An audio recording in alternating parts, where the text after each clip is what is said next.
Minat mengolah barangan kitar semula. Lama kelamaan, seorang jurutera menjadi petani moden mula menanam pelbagai sayuran dan pokok hiasan di dalam botol minuman yang diubah suai sejak 2019. Idea itu mendorong Muhammad Saimiki Ibrahim membina menara sayuran di depan rumah.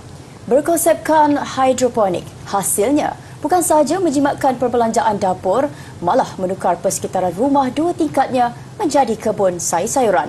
Ikuti laporan Izzati Rizan dalam segmen Potret Inspirasi. Sebenarnya, jika ada kreativiti dan kerajinan, anda tidak perlu berbelanja besar. Itu yang dibuktikan Muhammad Saimiki apabila berjinak-jinak dalam dunia pertanian dengan hanya menggunakan barangan kitar semula. Hasilnya botol termasuk bekas minyak masak menjadi pasu yang kukuh dan cantik. Bercakap kepada Buletin TV9, beliau berkata pada awalnya dia hanya menanam sayur-sayuran termasuk salad, sawi, kangkung, pakcoy secara hidroponik. Bagaimanapun ketika berkurung di dalam rumah berikutan PKP yang dilaksanakan kerajaan menimbulkan idea membina menara sayuran ini.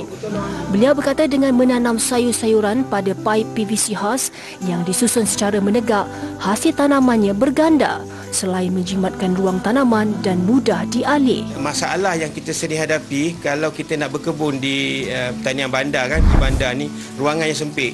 Yang pertama, masalah pertama. Yang kedua, dari segi penjagaan. Penjagaan, dan yang ketiga dari segi kebersihan.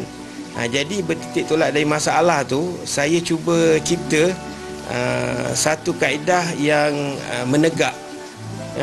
Dipanggil vertical farming lah. Bila menegak tu, dia bersih.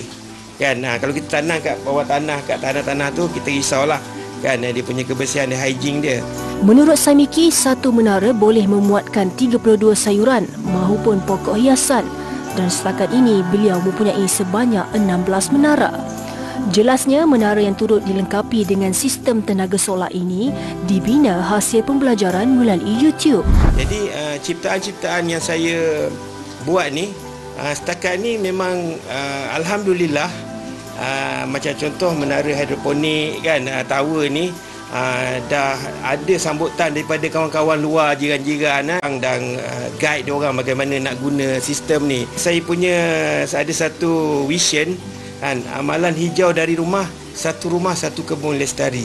Yang tu yang kita nak encourage orang-orang ramai untuk sama-sama berkebun di halaman rumah. Bapa kepada 3 cahaya mata ini memberitahu dia kini menanam lebih banyak anak benih sayur-sayuran yang dibeli secara dalam talian. Usaha dan kegigihan Saimiki disokong isteri tercinta Suryati A. Samad yang turut sama-sama menjaga tanaman yang diusahakan.